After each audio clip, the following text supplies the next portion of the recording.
Hoje é Dia das Mães e por que não contar algumas histórias sobre elas, as protagonistas do dia, as mamães. Oi, eu sou a Cibele e sejam bem-vindos à Terra do Medo. Fala oi, Vitor. Oi, gente. Parabéns pra todas as mamães. E todas as vovós que são mamães, todas as titias que são mamães, papais que são mamães. E todas as mamães de pets. E todas as mamães de... E de bebê reborn. Eu ia falar de bebê reborn, não. Não, mas também de bebê reborn. Tá tendo até parto, tá? De bebê reborn.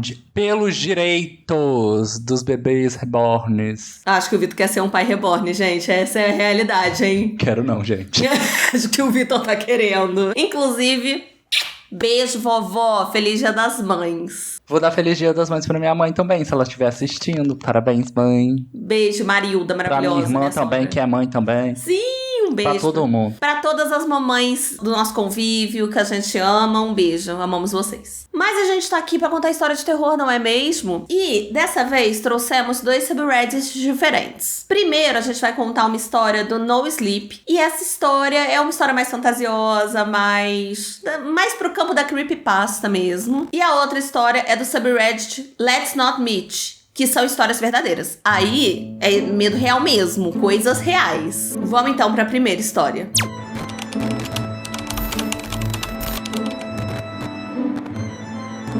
Essa não é a minha filha. Era só nisso que eu conseguia pensar. Querida, disse meu marido, tá tudo bem? Quem é essa? Perguntei olhando pra menina que eu nunca tinha visto na minha vida e que tava ali, parada na minha casa, vestindo as roupas da minha filha. Onde que tá a Lisa? O meu marido me lançou um olhar preocupado. E a menina que não era Lisa tava completamente apavorada. O que você quer dizer com isso? Perguntou o meu marido. Você tá se sentindo bem? Por que ele tava fugindo da pergunta? Porque ele simplesmente não me respondia. Eu respirei fundo e tentei manter a minha calma. Eu vou ficar bem, mas assim que você me disser onde tá a minha filha. Meu marido franziu a testa e os olhos da menina se encheram de lágrimas. Ele colocou a mão no ombro dela de forma protetora e sussurrou no ouvido dela. Sobe pro quarto, minha filha, a mamãe não tá se sentindo muito bem. A menina não perdeu tempo. Ela segurou firme os livros que estavam na mão dela, passou por mim correndo e foi direto pro quarto. Eu ouvi a porta do quarto da minha filha bater. O olhar do meu marido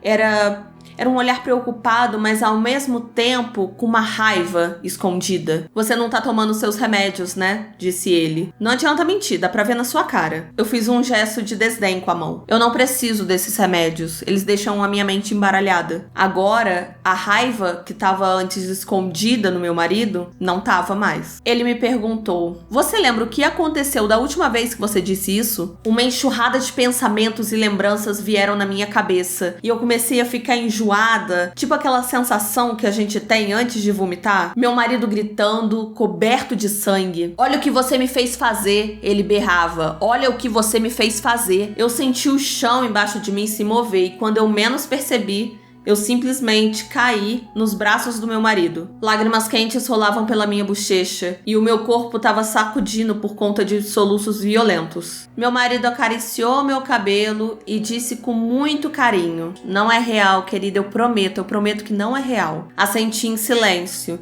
e deixei que ele me carregasse até a minha cama. Ele foi até a cômoda, pegou o meu coquetel de remédios que ficava lá em cima, eu tomei. Engoli com gratidão. Logo a minha mente começou a se embaralhar. Eu tava sentindo o meu corpo leve, como se eu fosse um zumbi, uma marionete que pudesse ser manipulada. É claro que eu sabia que aquilo não estava certo. Aquela não era minha filha. Não era Lisa. E eu sabia que não era eu que tinha enlouquecido com a morte da nossa filha. Ele tinha enlouquecido. Eu sabia que ele tinha sequestrado aquela menina quando ainda era muito criancinha e a doutrinado para acreditar que ela era Lisa. Mas mais do que isso, eu sabia que se eu não tomasse os remédios e se eu não ajudasse a manter toda essa ilusão que ele criou, ele mataria aquela menina.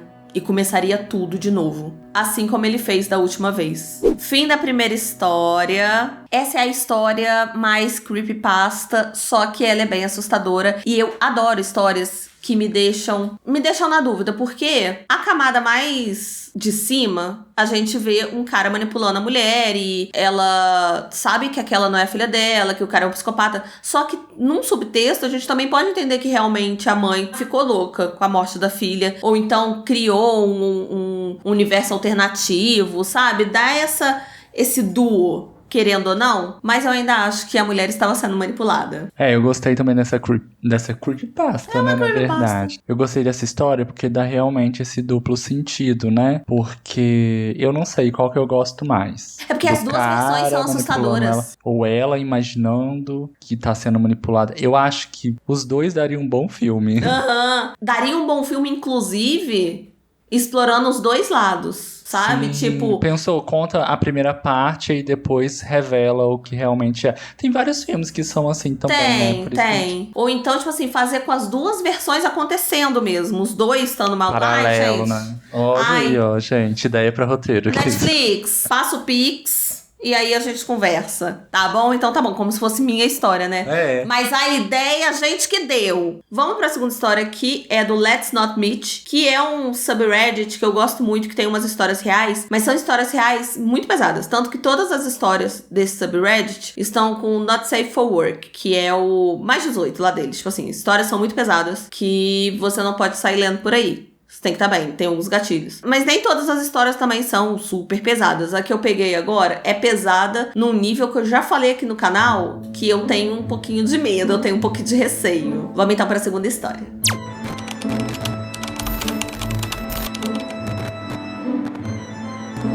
O meu pai era um homem bonito, de 20 e poucos anos, que estava morando com a minha mãe numa área meio perigosa, meio suspeita, mas ao mesmo tempo meio artística, do Kansas. Eles estavam casados, super felizes e esperando seu primeiro filho, meu irmão mais velho, que nasceria ali dentro de um mês, mais ou menos. E essa história aconteceu em meados dos anos 80, assim. O meu pai era meio diferentão, assim. Ele gostava de ter cabelos grandes, ele usava um bigode, piercing, umas roupas largas. E ao mesmo tempo, ele tinha uma aura, um jeitinho meio afeminado. Inclusive, várias e várias vezes já acharam que ele era gay em várias situações. E não é querendo estereotipar a minha própria comunidade, mas essa característica do meu pai é muito importante pra essa história. Enfim, certo dia, meus pais foram na rua fazer compras, numa dessas ruas que são cheias de lojinhas, sabe? Cheio de loja, de várias coisas. Chegou em certa loja, a minha mãe decidiu entrar pra ver o que ela ia comprar e meu pai ficou do lado de fora porque ele queria fumar um cigarro. Até que em certo momento, meu pai tava lá, tranquilo, fumando seu cigarro, quando um homem saiu de uma loja e esse homem chegou no meu pai e começou a puxar um papo. Estavam ali conversando.